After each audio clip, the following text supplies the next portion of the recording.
मानवीय सृष्टि के 1,95,85,124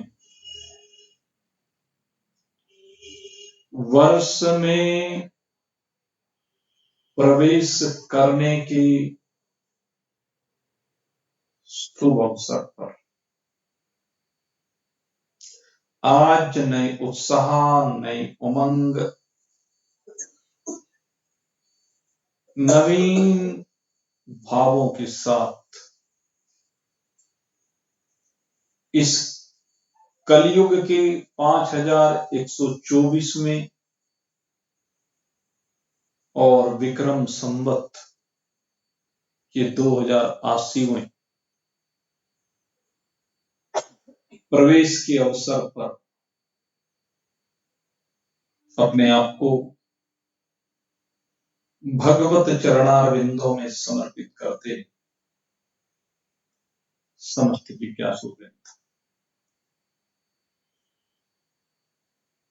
आज का दिन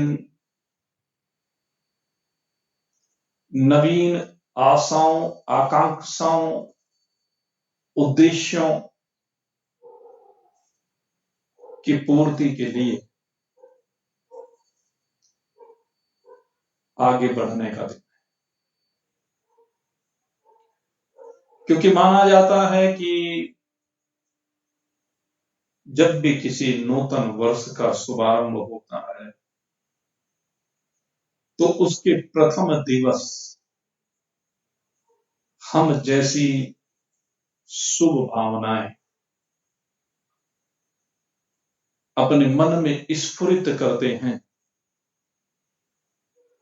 उन्हीं शुभ भावनाओं की पूर्ति के लिए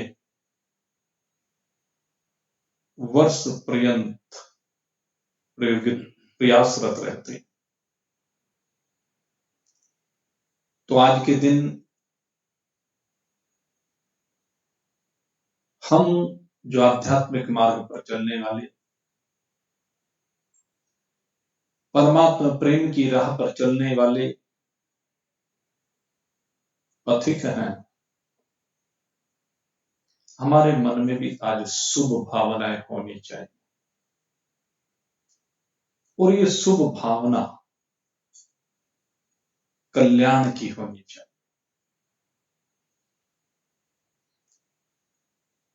अपने स्वरूप की प्राप्ति की होनी चाहिए। और अपने स्वरूप की प्राप्ति के लिए जिन साधनों की आवश्यकता है,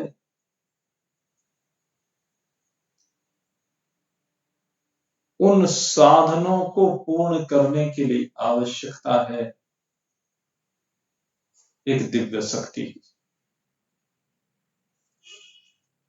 और ये दिव्य शक्ति जो कि नव रूपों में कही गई है,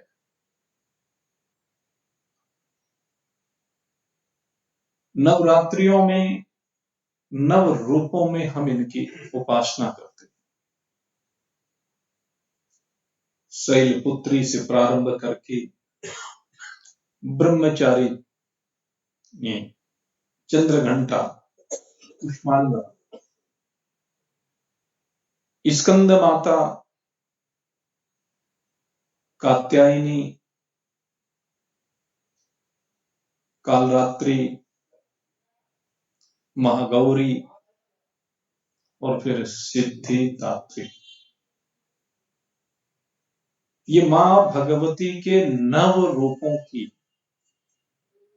उपासना इसलिए की जाती है कि जो ये नवरात्रियां हैं, इनमें हम अपनी दिव्य शक्तियों को जागृत करें। और वो मां भगवती या देवी सर्वभूतेषु शक्तिरूपेण संस्थिता नमस्तस्यै नमस्तस्यै नमस्तस्यै नमो नमः। उसे नमन करते हुए जो सारे जगत की अकेली शक्ति है, उससे प्रार्थना की जाती है कि हे मां भगवती, तू हमें ऐसी शक्ति प्रदान कर जिसके द्वारा हम तीव्र गति से उत्साहपूर्वक अपने लक्ष्य की प्राप्ति कर सके, क्योंकि उसकी शक्ति के बिना कोई भी कार्य सिद्ध होते नहीं देखे गए। अगर भगवान भी यहां पर अवतरित होते हैं जब सगुण साकार रूप में, तो उन्हें भी इस शक्ति का सहारा लेना पड़ता है। इस शक्ति के सहारे के बिना वो भी यहां पर कुछ नहीं कर पाते। भगवान श्री राम के रूप में आए तो शक्ति के रूप में सीता जी की आवश्यकता पड़ी। और चिंतन करके देखें, अगर सीता जी भगवान के जीवन से उठा करके हम एक तरफ कुछ समय के लिए रखें, तो चिंतन करके देखें क्या भगवान श्री राम की लीलाएं संभव है? सीता जी को ही आधार बनाया है भगवान ने। अगर सीता जी का हरण ना हुआ होता, सीता जी का हरण ना कराया होता इस लीला में, तो क्या रावण पर विजय प्राप्त हो सकती थी? और जब तक रावण पर विजय प्राप्त नहीं हो सकती थी, तब तक राम राज्य की स्थापना संभव नहीं थी। भगवान श्री कृष्ण ने इस शक्ति को अनेक रूपों में अपनी लीलाओं में हेतु बनाया। 16,108 प्लस 1 राति की रानी, और अलग अलग स्थानों पर अलग अलग लीला में इनको हेतु बना करके यहां आकर के धर्म की संस्थापना की। सबको हेतु बनाया। कहने का भाव यह है कि शक्ति के बिना भगवान भी कुछ कर नहीं पाते। सोच के देखो, अगर नारायण के पास लक्ष्मी ना हो तो ये संसार चल नहीं सकता, वो संसार का पालन नहीं कर सकते। भगवान जो पालन करते इस लक्ष्मी से ही सारे जगत का पालन करते हैं। आप अपने अपनी दिनचर्या को उठाकर देख लीजिए, अगर लक्ष्मी आपके पास नहीं है तो आपकी दिनचर्याएं चलेंगी नहीं, चाहे कोई त्यागी वैरागी भी क्यों ना हो।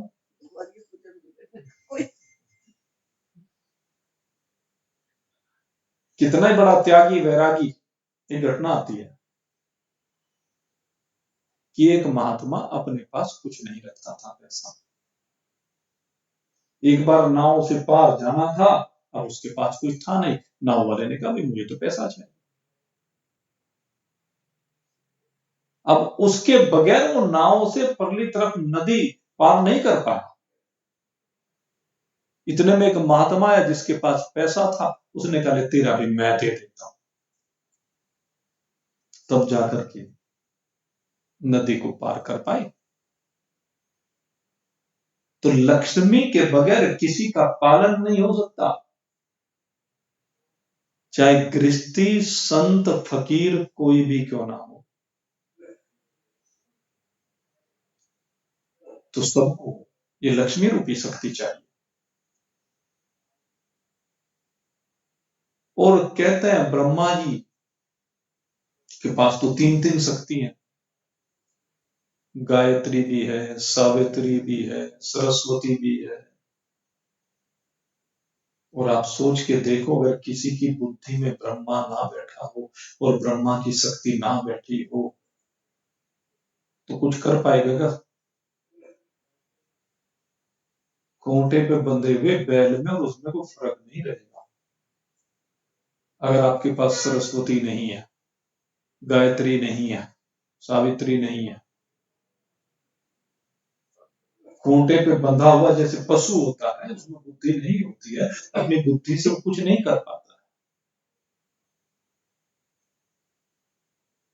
इसी प्रकार से मनुष्य भी ऐसा ही होता है। ये बुद्धि गायत्री क्या देती है? ओम भूर्भुवः स्वः तत्सवितुर्वरेण्यं भर्गो देवस्य धीमहि धियो यो नः प्रचोदयात्। प्रार्थना तो भगवान से की जा रही है, लेकिन मंत्र गायत्री का, गायत्री छंद है। वैसे वेदों में बहुत गायत्री छंद आए हैं, लेकिन विशेष रूप से इस मंत्र की महत्ता सर्वाधिक मानी गई। जहां भी उच्चारित होता है यही मंत्र उच्चारित होता है। प्रार्थना तो भगवान से की जा रही है, हे भूभुवः स्वः लोक के मालिक, हम आपके उस दिव्य तेज का वर्णन करते हैं, हम आपकी उस दिव्य शक्ति का वर्णन करते हैं। यहां पर भाव ये भी है, तत्सवितुर वरेण्यम, आपका वह तेज जो सूर्य देव के समान प्रकाशित हो रहा है, आपकी वह शक्ति जो सब प्राणियों के अंदर, समस्त जगत के अंदर व्याप्त है, हम उसका वर्णन करते हैं। और क्यों वर्णन करते हैं? भर्गो देवस्य धीमहि धियो यो नः प्रचोदयात्। कहते हैं हम बुद्धि के लिए। कैसी बुद्धि? एक भैंसे वाली बुद्धि नहीं। भैंसे वाली बुद्धि कोई चाहता है क्या? भैंसे वाली बुद्धि कोई नहीं चाहता। भैंसे वाली बुद्धि तो महिषासुर के पास थी, तो वही तो बता रहे, भैंसे वाली बुद्धि इसलिए कोई नहीं चाहता, सुसुप्त है महिषासुर। जैसे शक्ति, उसमें शक्ति, पावर तो है, लेकिन बुद्धि नहीं। नहीं तो अग्निदेव से वरदान पाए। आप सोच के देखो, वो असुर अग्निदेव से वरदान पाता है, और अग्निदेव से भी वरदान पाकर के क्या मांगा? एक असुर ने क्या मांगा? कहने लगे त्रिलोक विजयी पुत्र चाहिए। कहने लगे वस्तु ऐसा ही हो जाए। और त्रिलोक विजयी पुत्र लिया भी तो किससे लिया? एक भैंस से। एक भैंस पे आसक्त हो गया, उसी से तो ये भैंसा पैदा हुआ महिषासुर। इसी को तो भैंसासुर कहते हैं ना। भले तीनों लोगों को जीत लिया, लेकिन बुद्धिहीन होने के कारण से मारा गया, तीनों लोगों का विजयी होने के बाद। क्योंकि वो तो वरदान का प्रभाव था। केवल बल से किसी की पृथ्वी को जीत लेना, लेकिन आगे उसका संरक्षण भी तो करना है, उस पर रहने वाले लोगों का पालन भी तो करना है। वो बुद्धि तो नहीं होती भैंसे में। इसलिए मां भगवती को उसके विनाश के लिए आना पड़ा।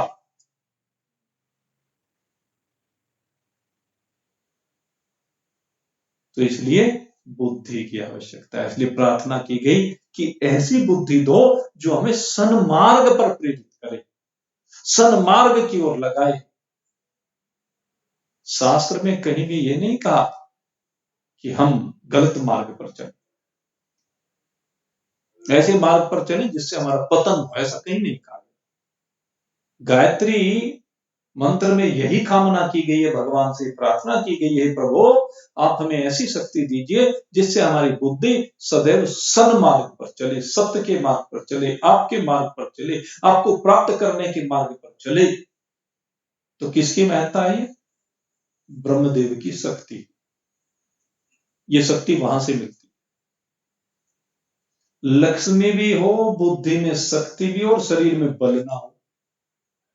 अब क्रिया शक्ति भी चाहिए, द्रव्य शक्ति तो हो गई, ज्ञान शक्ति तो हो गई, लेकिन अब क्रिया शक्ति भी जरूर चाहिए। और उस क्रिया शक्ति के लिए ही महागौरी की उपासना की जाती है। भगवान भोलेनाथ के पास है वो शक्ति। समस्त क्रियाओं का हेतु किसे माना जाए? भगवान भोलेनाथ की शक्ति, मां गौरी को। और इसका और विस्तार करें तो दो शक्ति, ब्रह्मदेव की एक के बजाय ये दो शक्ति कही गई। गायत्री सावित्री को एक माना गया और सरस्वती को विलग माना गया। एक को तेजोमयी शक्ति कहा, एक को ज्ञानमयी शक्ति कहा। और जो पांचवी शक्ति है वो है प्राण शक्ति। कहने लगे धन भी हो, बुद्धि भी हो, बल भी हो, तेज भी हो, पर प्राणों का संचरण ना हो तो सब व्यर्थ।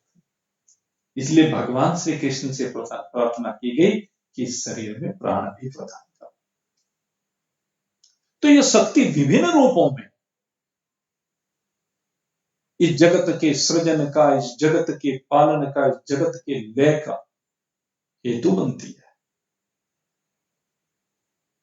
और भगवान ने भी, देवताओं ने भी, मनुष्यों ने भी, पितरों ने भी, सबने इस शक्ति को प्रणाम किया, क्योंकि सब जानते हैं शक्ति के बिना कुछ भी संभव नहीं। भगवान ने दोनों को एक दूसरे का पूरक बनाया। परस्परम भावयन्तः, एक दूसरे को एक दूसरे के लिए बनाया।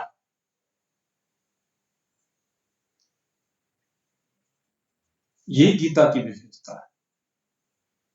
गीता कहती है कि अगर एक दूसरे का भला करे तो सबका भला अपने आप होता है। अपने भले के मत सोचिए, अपने सुख के बारे में मत सोचिए, सबका। स्त्री पुरुष का भला करती है, पुरुष स्त्री का भला करता है, तो दोनों एक दूसरे के पूरक हो। अपना रूप सौंदर्य स्त्री का अपने लिए नहीं होता है,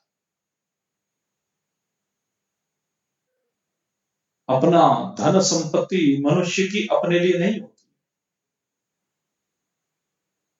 जैसे एक बालक उत्पन्न होता है और मां के पास जो शक्ति है उसके पालन की, वो क्या है? दुग्ध की शक्ति है आरंभिक दौर में। तो मां का जो दूध है वो मां के लिए है कि बच्चे के लिए? भगवान यही समझाते हैं, मां का दूध बालक के लिए है और बालक की चेष्टाएं मां के लिए। बालक मां बाप का खिलौना है और मां बाप उसके पालन करता है। परस्पर एक दूसरे का भला हो रहा है। स्त्री से पुरुष का भला हो रहा है, पुरुष से स्त्री का भला हो रहा है, मां से बेटे का भला हो, बेटे से मां का भला हो। इसलिए भगवान कहते हैं कि एक दूसरे का भला करते हुए जीने वाले, एक दूसरे का पालन करते हुए अपने बारे में मत सोचो। देवताओं को बनाया, मनुष्यों को बनाया तो कहा कि हे मनुष्यों तुम यज्ञ करो।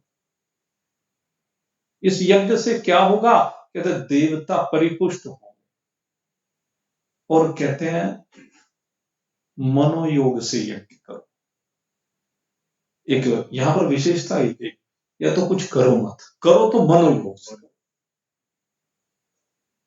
जैसे कोई एक पौधा लगाते हैं, पौधे को लगा दिया और पौधे को लगा करके भाई कुछ समय के बाद वो फल फूल देने लगे, एक तरीका तो यह। दूसरा ये है कि उस पौधे में भली प्रकार से सही समय पर उचित खाद पानी भी दिया जाए, उसका ख्याल रखा जाए, उसकी पूरी परवरिश की जाए, उसकी कटाई छटाई भी की जाए, तो अंतर स्पष्ट दिखाई देगा कि जो पौधा भली प्रकार से संरक्षित रहा, उस पर आने वाले फल फूल दिव्य होते हैं, विशिष्ट होते हैं, अधिक होते हैं। तो ठीक इसी प्रकार से कहते हैं कि ये कोई बदला उतारने की बात नहीं कि मनुष्यों ने यज्ञ किया, देवता परिपुष्ट हुए और देवताओं ने मनुष्यों को फिर से सामग्री दे दी। बदला उतार, बदला नहीं, कहते ये कर्तव्य बनाया। मनुष्यों का कर्तव्य है कि देवताओं को हवि अर्पित करें मनोयोग से, और देवताओं का कर्तव्य बनाया कि आपको मनुष्यों को हवि देनी है, सामग्री देनी है। कहने लगे इससे फायदा क्या होगा मनोयोग से? कहने लगे इसका सबसे बड़ा फायदा ये होगा, जब देवता भली भांति परिपुष्ट होंगे तो उनके पास अभाव नहीं होगा। आप जब उनको यज्ञ के द्वारा परिपुष्ट करेंगे तो संसार में भूकंप नहीं आएंगे, अतिवृष्टि नहीं होगी, अनावृष्टि ये कही जाती है ना, जैसे अभी सारी फसलें बर्बाद हो गई, उसका कारण क्या है? यज्ञों का ह्रास, यज्ञों का ना किया जाना। इस कारण से ये सब कुछ हो रहा है। पहले भी होता था, ऐसा नहीं है, लेकिन पहले कम होता था। अब देखिए, पहले समय पर बरसात होती थी, समय पर सर्दी होती थी, समय पर गर्मी होती थी, लेकिन अब सारी ऋतुएं बदलती जा रही है, सारे चक्र बदलते जा रहे हैं। और इस सब के पीछे कारण क्या है कि हम लोगों ने यज्ञ करना बंद कर दिया, मन माने आचरण प्रारंभ कर दिए, मन माने तरीकों से कार्य करने लगे। जैसे मान लीजिए विवाह शादी के प्रोग्राम है, पहले क्या होता था, जब भी कोई कहीं पर किसी का रिश्ता तय हो गया तो अच्छी भली प्रकार से पंडित जी के पास जाते, पंडित जी ग्रह नक्षत्रों को देख करके भली प्रकार से उचित समय में जब शुक्रोदय हो, क्योंकि विवाह का जो संस्कार है वो शुक्रोदय के समय होना चाहिए। शुक्र भोगों का देवता है, तो भोगों का देवता अगर यदि जागृत नहीं है तो उस समय शुक्र से उन किरणों का संचार नहीं हो रहा होता जो आवश्यक है। इसलिए शुक्रास्त के समय विवाह शादी करने की मनाही है। जैसे नवरात्रियों का समय चल रहा है, इस समय विवाह शादियों की मनाही है। कभी भी किसी को नवरात्रियों में विवाह नहीं करना चाहिए। नवरात्रियों में किए गए विवाह कभी भी मंगलदायक नहीं हो सकते। ये हमारी परंपरा के विरुद्ध है, ये हमारी संस्कृति के विरुद्ध है। ये संयमित जीवन जीने के लिए है, ये मां शक्ति की आराधना का दिन है, भोगों के दिन नहीं है, ये योग के दिन है। इसी प्रकार से क्या होता है कि जी एक काम कीजिए, रविवार का दिन रख दीजिए। अरे भाई कहां जा रहे हो? अभी मैंने देखा, अब होलाष्टक चल रही थी, होलाष्टक में भी लोग विवाह कर रहे हैं। इस समय साय नहीं, अभी भी विवाह चल रहा है। क्या हो रहा है? ऐसे ही किसी जीव का जब यहां से गमन होता है तो नियम है, 13वीं के लिए 10वीं के लिए जो सिस्टम है हमारे निर्धारित है उनके आधार पर करना चाहिए। अगर आपत्ति करना हो, कोई विशेष बात हो तो भले ही पहले कर ले, यद्यपि विधान नहीं है पहले, लेकिन अब मनमाना तरीका हो गया। कहते 13वीं है, कहने लगा तीजे पे कर दो। और कुछ तो ऐसे महानुभाव है, कहने हरिद्वार ले जाओ और बस गंगा जी पे जाके आज ही निपटाए सारा काम। एक व्यक्ति रहता था बॉम्बे में। अब बॉम्बे में जो रहता था तो बेटे विदेश में रहते थे। अब वो मर गया तो विदेश से एक लड़का आया, कहने लगा अब कैसी करेगी। मैंने कहा भाई पहले संस्कार करो, उसके बाद अस्थि संचय करो, उनको गंगा जी में प्रवाहित करो।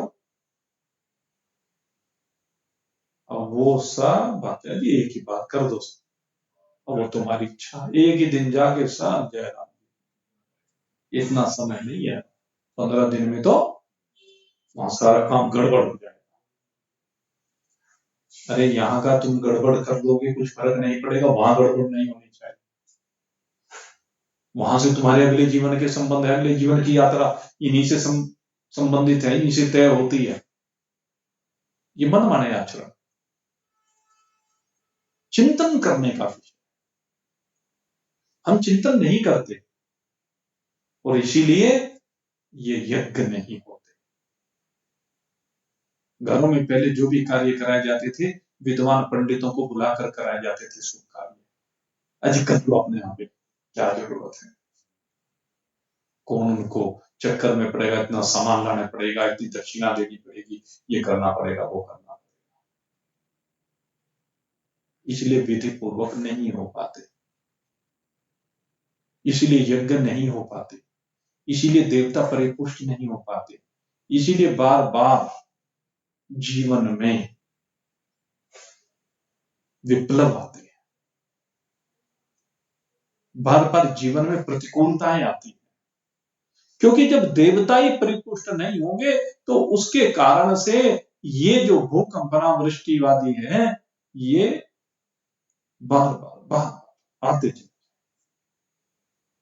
और ये हमारे जीवन को कैसा कर देंगे, अस्त व्यस्त, जीवन में रोज उथल पुथल रहे। इसलिए कहते हैं कि विधान के अनुसार सांसारिक सुखों का भोग लगाओ। और विधान क्या है कि दूसरे के लिए, दूसरों को सुख पहुंचाने के लिए। जैसे पिता के लिए विधान है कि वो पुत्र का पालन पोषण करे, और पुत्र के लिए विधान है वो माता पिता की सेवा करे। और दूसरी बात क्या है, इनमें जो कर्मयोगी होता है उसका ये भी भाव नहीं होता कि बेटा मेरी सेवा ही करे, वो बेटे से भी सेवा की अपेक्षा नहीं करता। मुझे कर्तव्य पालन करना, उसका पालन पोषण करना ये तो ठीक है, लेकिन वो भी मेरी सेवा करे, ये आकांक्षा नहीं है, ये इच्छा नहीं है। क्योंकि कर्मयोगी का भाव सदा देने का रहता है, लेने का कोई भाव नहीं रहता है। सभी प्राणियों की उन्नति के लिए ब्रह्मा जी तो केवल एक कर्तव्य कर्म को ही सर्वश्रेष्ठ मानते हैं। कहते हैं यज्ञ कर्म, कहते हैं वृक्ष हैं, लताएं हैं, उन पर स्वाभाविक फल फूल लग रहे हैं, लेकिन फिर वही बात आती है कि उनका पोषण करने का कार्य हमारा है, उनको खाद पानी देने का कार्य हमारा है। देवताओं को यजन पूजन के द्वारा परिपुष्ट करने का कार्य ये हमारा कर्तव्य है। देवता तो देंगे ही, ऐसा नहीं कि देंगे नहीं, लेकिन उनके पास जितना होगा उतना ही तो देंगे। उनके पास जितना होगा वो उतना ही तो देंगे। जब हमने उनको दिया ही नहीं तो वे कहां से दें? राजा को अगर यदि हम टैक्स नहीं देंगे तो राजा कहां देगा? हमें कहां से देगा?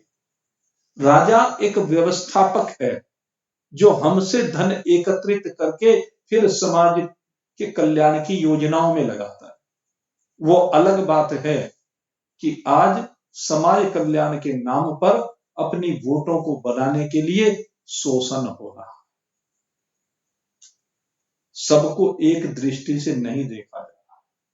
हमारे देश में तो विशेष रूप से कोड है, जो व्यवस्था है ये बिल्कुल कोढ़ियों वाली व्यवस्था हो गई। सिर्फ जातियां दिखाई देती हैं, सिर्फ वोट दिखाई देती है। योग्यताओं को उठा करके एक तरफ रख दिया गया है। योग्यताओं की जगह पर एक तरफ से आंख बंद, दूसरी तरफ से खुली हुई। अब सोचो, अगर दो आंख में से एक आंख से देखा जाएगा तो व्यक्ति क्या कहलाएगा? तो राजे ऐसे ही बोले, सारे राजा जो उनसे धर्मात्मा बन रहे वो भी ऐसे हो। कहने को धर्मात्मा का चोला हो रखा है, लेकिन हो ऐसे रहे सारे, क्योंकि गद्दी बचाने के लिए हथकंडे अपनाने, उससे एक के ऊपर उपकार कर रहे हैं और दूसरे के साथ अन्याय कर रहे हैं। इसी कारण से इन राजाओं के आचरणों के कारण से ही ये सारा लोकांतर पीड़ित हो रहा है। जब विप्लव आता है तो उसमें वो देवता नहीं देखते, उनकी दृष्टि सबके लिए एक जैसी है।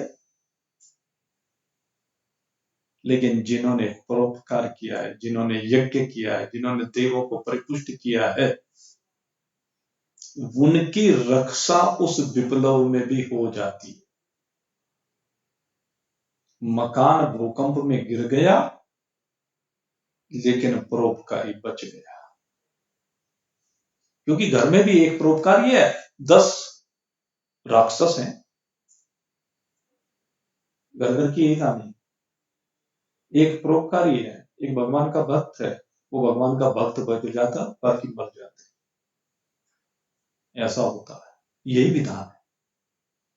तो इसलिए यज्ञ के ऊपर विशेष रूप से भगवान ने बल दिया है। कहते हैं कि दूसरों की सेवा हमारा कर्तव्य है, हमें करना है।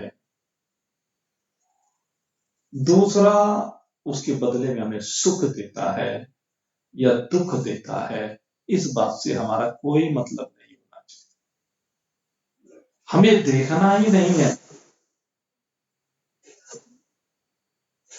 हमें तो भगवान ने जो दिया है उसका उपयोग करना है।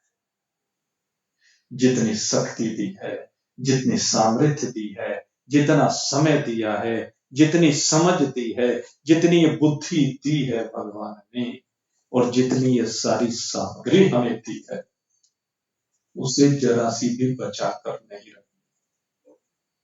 उस सारी सामग्री का सदुपयोग करना, यह है कर्तव्य पथ। और इसके द्वारा हमें सबकी सेवा करनी है। माता पिता की भी सेवा करनी है, पति पत्नी की भी सेवा करनी है, बाल बच्चों की भी सेवा करनी है, भाई बंधुओं की भी सेवा करनी है, रिश्तेदार नातेदारों की भी सेवा करनी है, मित्रों की भी सेवा करनी है, गरीबों की भी सेवा करनी है। यह है समदृष्टि। शास्त्र ने सबकी सेवा करने के लिए कहा। यह नहीं कि आप परोपकारी हैं लेकिन बाहर वालों के लिए तो घर वालों के लिए ना हो।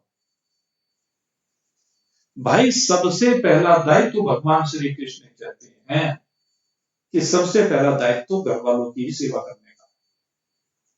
जो संबंधी के रूप में तुम्हें सबसे निकट गए हैं, सबसे पहले उन्हीं की सेवा करने का दायित्व है।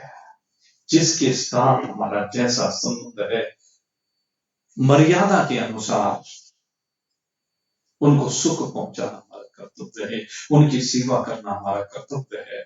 हम उनके ऋणी हैं, हम उनका ऋण उतार रहे हैं। इस बात पर गौर करना, हम उनके ऋणी हैं, हम उनका ऋण उतार रहे हैं। हमारा जन्म उनका ऋण उतारने के लिए हुआ है, और ऋण उतारते हुए हम जो है ये आशा ना करें कि वो भी हमारा ऋण उतारे। आप सबसे मुख्य बात है, हमारे ऊपर उनकी जिम्मेदारी है, लेकिन हमारी जिम्मेदारी उनके ऊपर नहीं। सीधी सी बात, हम अपनी जिम्मेदारी का निर्वहन करें, हमें दूसरे की ओर नहीं देखना है। दूसरा अपना कर्तव्य का पालन कर रहा है या कर्तव्य से च्युत हो रहा है, ये देखने की आवश्यकता नहीं। बस अपने कर्तव्य का पालन करते रहो, दूसरे के अधिकार की रक्षा करते रहो। अजी हम तो कर रहे हैं और दूसरा ना करे, दूसरा ना करे, कि अगर दूसरा नहीं करता तो ना करे, यज्ञ तुम्हारा होगा, उसका नहीं होगा। प्रसन्न भगवान तुम्हारे पर होंगे, उस पर नहीं होंगे। तुमने क्या ठेका लिया? उसके कर्म उसके साथ हैं, तुम्हारे कर्म तुम्हारे साथ। और ये कर्तव्य कर्मों का पालन ना करने के कारण से, केवल अधिकारों की ओर ध्यान देने से, एक बार एक जो है शामली में एक समिति बनी, कई साल पहले की बात है। उसमें मुख्य अतिथि के रूप में मुझे बुलाया गया, और उसमें जो अधिकार की बात की गई, कर्तव्य की बात नहीं। मानवाधिकार सेवा समिति कुछ ऐसा नाम उसका रखा। अब मुझे बुलाया तो भाई मैं कहने लगा, भाई ये अधिकारों की बात को छोड़, तुमने क्या अधिकारों की रक्षा की बात करते हो? अरे कर्तव्यों की बात करो। आपको कर्तव्य पूर्ण करना है, अधिकार नहीं। तुम्हारा कोई अधिकार नहीं, तुम्हारे सारे कर्तव्य है। उन्होंने बुलाया नहीं होगा, वो राम जी जाने। आप सामाजिक संस्था का निर्माण कर रहे हैं, तो तुम्हारे केवल कर्तव्य में अधिकार नहीं। और इस बात को हर समाज सेवी संस्था से जुड़े हुए व्यक्ति जानते हैं कि हमारे समाज के प्रति दायित्व है, हमारे कर्तव्य है, अधिकार नहीं है। समाज सेवी संस्थाओं को अधिकार नहीं दिए जाते।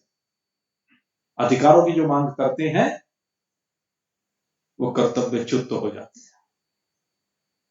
और भगवान इसीलिए कह रहे हैं कि वर्तमान समय में घरों में, समाज में जो अशांति देखने में आ रही है, जो कलह देखने में आ रही है, जो संघर्ष देखने में आ रहा है, जो दुख देखने में आ रहा है, जो कष्ट पीड़ा देखने में आ रही है, कहते उस सब का कारण ये अधिकार वाली बात क्या है। सरकार से सब अपेक्षा करते हैं, अधिकार अधिकार अधिकार। काहे के अधिकार मांग रहे? अपने कर्तव्यों की बात करूं मैं, कर्तव्य के ऊपर तो कोई बात करता ही नहीं। और यही कारण है कि ये संघर्ष देखने को मिल रहा, ये कलह देखने को मिल रहा है, ये त्याग की भावना समाप्त होने के कारण से ये सब हो रहा है। इसीलिए भगवान बार बार यही कहते हैं कि अगर अशांति से बचना चाहते हो, कलह से बचना चाहते हो, दुख से बचना चाहते हो, तो भाई जीव मात्र से प्रेम करना सीखो, और प्रेम के द्वारा उसकी सेवा करना सीखो। कहते हैं जो सेवा करता है, और कहते हैं सेवा अपने साधनों से करो। जो सेवा कर रहे हो, जितने साधन आपको दिए गए उतने से सेवा करो। अरे नहीं और साधन चाहिए, भाई भगवान ने जितना आवश्यक समझा तुम्हारे लिए उतने ही साधन तुम्हें दिए। इसलिए तुम्हें जितनी सेवा भगवान अवसर दे रहा है उतने ही साधन तुम्हें दिए हैं। इस बात को समझ लो कि जी ये इतना होता तो मैं ये कर देता वो कर देता। अरे जितना है उसी से करने, तो उसकी अपेक्षा क्यों करते, उसके बारे में क्यों सोचता है? इससे कर रहा है कि तू सेवा, जितना तेरे पास है उसको तूने लगाया क्या सेवा में? सोच के देखो। भगवान कहते हैं जिसके पास जितनी शक्ति है, जितनी सामर्थ्य है, उसी के अनुसार मैंने उसको उतने ही साधन दिए। और ये तुम्हारा अपना दृष्टिकोण है, तुम्हारा अपना स्वार्थ है, जिसके कारण से तुम सोच रहे हो कि मेरे पास साधन कम है। भगवान कहते हैं नहीं, तेरे पास साधनों की कमी नहीं, तेरी मानसिकता का, तुम साधनों का उपयोग नहीं कर पा रहा। अरे उनका तो कर, आगे जैसी आवश्यकता होगी मैं अपना भेज दूंगा, कर तो सही, लेकिन करता नहीं है, केवल बकवास करता है। कहते हैं अगर यदि करे तो कल्याण की प्राप्ति हो जाए। कहने लगे ये बात बताओ, इससे श्रेय की प्राप्ति कैसे हो जाएगी, कल्याण की प्राप्ति कैसे हो? श्रेय मैं अपने आप, आप कहते हैं इसी से कर्तव्य कर्म का पालन करने से। कहने लगे होगी। चलो मैं एक विधि बताता हूं। कहने लगे किसी के पास किसी की धरोहर रखी, जैसे गिरवी का काम करने वाले लोग होते हैं। एक व्यक्ति को आवश्यकता पड़ी, उसने अपनी सोने की घरवाली की चीजें ली और जाकर के किसी सेठ के पास गया और जाकर के गिरवी रख दी। कहने जी ये सामान है और इतने रुपए की मुझे आवश्यकता है, आप दे दीजिए, मैं समय पर जब मेरा सिस्टम बनेगा इतने समय के बाद मैं ब्याज के आपके रुपए दे दूंगा। और वो रुपए लेकर के चला गया। उन दोनों का संबंध किस चीज से जुड़ा हुआ है? उस धरोहर से। धरोहर की वजह से दोनों का संबंध हुआ ना। धरोहर की वजह से रुपए दिए गए ना, व्यक्ति की वजह से रुपए नहीं दिए गए। अगर व्यक्ति की वजह से रुपए दिए गए होते तो धरोहर की बात ही ना होती। धरोहर की वजह से अब उसने मान लीजिए 2 महीने का, 4 महीने का, 6 महीने का, साल का, जो भी वायदा किया उस पर वो आया और आकर के जितने रुपए ले गया था उस पर जो ब्याज बैठा वो जोड़ करके उन सेठ जी के हाथ में रख दिया और कहने लगे मेरे धरोहर वापस दे दो। सेठ जी ने रुपए गिने, संभाला, हिसाब ठीक हुआ, धरोहर उसकी उसको वापस दे दी। अब जब धरोहर वापस चली गई तो अब सेठ जी का उस व्यक्ति से, उस धरोहर से कोई संबंध रहा क्या? सेठ जी का अब उस धरोहर से कोई संबंध नहीं है। भगवान ने जितने साधन दिए हैं वो हमें धरोहर के रूप में ही दिए हैं। और ये धरोहर किसकी है? कहते हैं जो भी आपके संपर्क में परिवार वाले हैं, समाज वाले जो भी हैं, कहते हैं आपके पास जितने भी साधन है वो सब उनकी धरोहर रखी है, आपका कुछ नहीं। ये सारे का सारा उनका है, तुम्हारा इसमें कुछ भी। तुम्हें तो इसकी रक्षा का फिलहाल दायित्व दिया हुआ है। हंसकर समर्पित कर दो या जब वो जबरदस्ती छीनेंगे तब रो के दे देना भाई, देनी तो पड़ेगी, क्योंकि साथ में तो एक दमड़ी किसी के जाने वाली है। आज तक किसी के गए हो तो तुम्हारे साथ भी जाए, गई किसी के साथ? आज तक किसी के साथ भी गई नहीं है। संसार की वस्तु को संसार की सेवा में लगा देने से ही, संसार से संसार की वस्तु से हमारा संबंध, जब हम जिसकी धरोहर है उसे दे दी तो संबंध समाप्त। धरोहर और धरोहर रखने वाले व्यक्ति से संबंध, जिसका माल है उसे दे दिया, वो देते उस व्यक्ति से संबंध विच्छेद। और ये काम हमें करना है संसार में। संसार में यही करना है। मां कृत कश्यश धन, ये धन हमने अपना मान लिया है, जबकि है धरोहर, गिरवी है। तो इस गिरवी को लौटा दो। और भगवान कहते हैं जैसे इस गिरवी को आपने लौटाया, इन संसार के प्राणियों से और उस धरोहर से आपका संबंध विच्छेद हो गया। जो सामग्री जिसकी है उसे दे दी तो फिर उससे संबंध विच्छेद, कोई संबंध रहता नहीं, कोई चिपकाव रहता नहीं, कोई आसक्ति रहती नहीं। और कहते हैं जब संबंध समाप्त हो जाए, बंधन निवृत्त हो जाते हैं। और जब बंधन निवृत्त हो जाते हैं तो भगवान कहते हैं उसी क्षण आपको अपनी चिन्मयता का अपने आप में अनुभव हो जाता है। इसलिए इस कथन में कि श्रेयः परम वापश्यतः, ये जो कहा कि उसको श्रेय स्वयं ही प्राप्त हो जाता है, अपने आप ही प्राप्त हो जाता है, उसका अपना कल्याण स्वयं ही हो जाता है, वो अपनी स्वरूप स्थिति में स्वयं विराजमान हो जाता है, क्योंकि बंधन से मुक्ति हो जाती है। और बंधन से मुक्त होते ही मुक्त है, मुक्त संग समाचर है। जब तक बंधन है तभी तो बंधा हुआ है, जब बंधन हट गए तो मुक्त संग समाचर, फिर मुक्त की भांति अपनी मस्ती में मस्त होकर के आनंद के साथ अपने जीवन को परमात्मा रस में डुबोए रख, रसामृत करता रहे, आनंद लेता रहे। यही तेरे लिए निश्चित किया है। और ये केवल मनुष्यों के लिए निश्चित किया है, अन्य योनियों के लिए नहीं निश्चित किया। इस विषय पर अब भगवान प्रकाश डालने जा रहे हैं, लेकिन अब ये प्रकाश इस पर परसों में, कल का विश्राम रहेगा।